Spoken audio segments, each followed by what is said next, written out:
Garen, do you feel that the squad was perhaps a little bit Stormers heavy, the same way that Heineke Meyer was accused of having sort of bias towards Bulls players?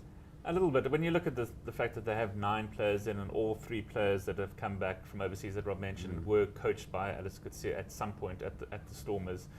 Perhaps that is, when you just look at it quickly, it does look a little bit Stormers heavy. I was quite surprised, as I mentioned, that Nick Groom made it, for example, and that both the Stormers hookers had made it. So, perhaps it is a bit, a couple too many. I can certainly think of other hookers that I might have picked. Malcolm Marx and Edgar Malaturi from the Kings. I thought he's had a good season to date. He's in the SAA squad, but I would have given him a nod ahead of certainly either Skara Intabeni or Bongi Nambi from the Stormers. Nick Groom is a bit of a strange pick for me, considering he is going overseas at the end of the year. So, why he's quite there, I'm not too sure. But again, when you look at the 3 scrum halves he's picked, between them they've got 2 caps, and they're both for Rudy Page. And actually, I think it's only about 7 minutes of rugby or something like that. It's hardly 2 full matches. So, a bit of a lack of experience in that berth there. So, the Lions, I think we talked about 7 players is probably a fair reflection of them. The Bulls and Sharks having a couple, and then just the one from Ulut Diaka from the Cheetahs. So I guess when you look at the international players, sometimes they don't always stand out for their provinces, but they have got the experience. And as you can see, I think has done a fairly good job of mixing and matching experienced players with those that have had to now fill in for players that have retired or have picked up injuries. Skoko probably would have been another Stormers player had he made it, had he not been injured and had been fit for selection. So perhaps the Stormers, considering the rugby they played this year, didn't deserve as many. But I think we all expected them to at least have like sort of 7 or 8 representatives. Rob, so perhaps a surplus of scrum halves, but maybe not enough fly halves. That halfback combination, it's going to be very interesting to see who makes the final 15. Who's your money on? Interesting one now, Nick, because Alistair Coetzee was at pains to mention that Elton Jantjies was making quite a fast rehab from the finger injury.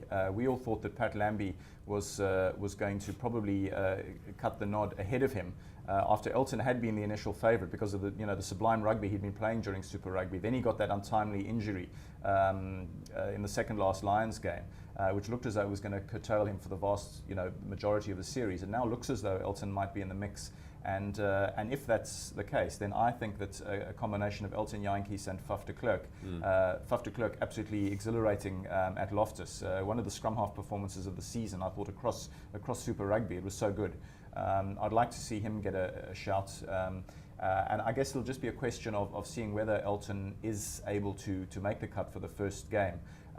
Look, I think we can feel comfortable about either Jantjies or Lambie, both class acts in the role. Lambie obviously with far more test experience, and he'll be a very satisfying sort of replacement if Jantjies isn't quite considered fit. But the other curveball is that there is still this rumour that Alistair is fancying Pat Lambie as a skipper possibility. So if he's not going to play, then that takes him out of the captaincy equation. So interesting little conundrum, but I think we'll have to watch events develop over the next few days to see how soon Jantjies is able to actually run in the fly-half channel, because the longer Pat Lambie presumably runs in the channel during training in the build-up, the more the likelihood that he will play and possibly also be the skipper. So those 2 main fly-halves, no problem for me. I'm very happy with them. And Garth April was an interesting choice as the 3rd guy. I don't think he'll make the Test 23 at this stage. I think it was almost a message that he's considered, he's someone who Alistair's made a note of for down the line, and rightly so. I think he's got some good touches, and it's good that he's actually investing in these kind of young, fresh-faced players, because we do need to build up experience over the next 3 or 4 years, to the next World Cup. So I don't think the strategy is too bad in that area.